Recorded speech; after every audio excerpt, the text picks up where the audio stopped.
Hello दोस्तों, आज की वीडियो में बताऊंगा कि कबूतर को खाने के लिए मिट्टी कैसे बनाएं। दोस्तों, आपको पहले खेत की मिट्टी ले लेनी है और उसको एक जगह ऐसे रख देनी है। दोस्तों, फिर आपको एक ऐसे की ईंट ले लेनी है।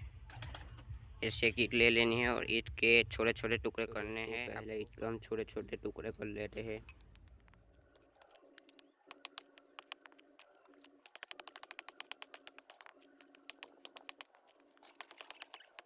तो दोस्तों, हमने ईंट के छोटे टुकड़े कर दिए हैं। ईंट लाल मिट्टी से बनती है और लाल मिट्टी में बहुत सारे प्रोटीन होते हैं, इसलिए कबूतर को प्रोटीन मिलना चाहिए, इसलिए लाल मिट्टी खिलानी चाहिए। दोस्तों, हमने रई ले ली है। रई भी बहुत अच्छी होती है।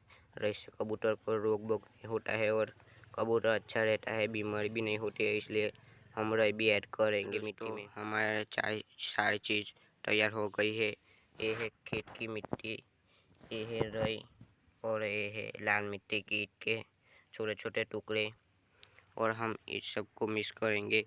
दोस्तों, आपका कबूतरी अंडा नहीं रख रही है तो आप इसमें दूसरे आपके पास कबूतर हो उसके कबूतर के अंडे के छिलके आप इसमें छोटे छोटे टुकड़े करके ऐड कर सकते हैं। इसमें आप ऐड कर सकते हैं। हमारा कबूतर अंडा रख रहे हैं, इसलिए मैं नहीं ऐड कर रहा हूँ। हम इस सब को मिक्स कर देंगे। पहले ये है रई, और रई को मैं इसमें मिट्टी में ऐड करूँगा। ये है ईंट के छोटे टुकड़े, इसको भी मैं ऐड करूँगा। हम इस सब को मिक्स कर देंगे। तो दोस्तों, मैंने सब चीज़ मिक्स कर दिया है और सब चीज़ ऐसी दिख रही है। ये देखो, मैंने इसमें सब मिक्स कर दिया है। इसमें सब बनाई मिट्टी कबूतर को खिला देनी है। ये मिट्टी खाने से कबूतर को कभी रोग नहीं होगा, और कबूतर को कभी रोग आने वाला है तो रोग भी कभी नहीं आएगा, और आपका कबूतर अच्छा रहेगा और हेल्दी रहेगा, और आपका कबूतर को कभी बीमारी नहीं होगी, और आपका कबूतर बहुत अच्छा होगा।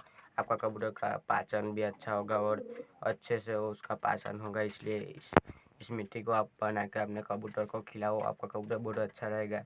इस मिट्टी बहुत अच्छी होती है, इसलिए इस मिट्टी को आपको अपने कबूतर को खिलाना चाहिए। मिट्टी खाने से आपका कबूतर बहुत अच्छा रहेगा। तो इस बात थी, अब मिलते हैं अगली वीडियो में। तब तक के लिए बाय बाय।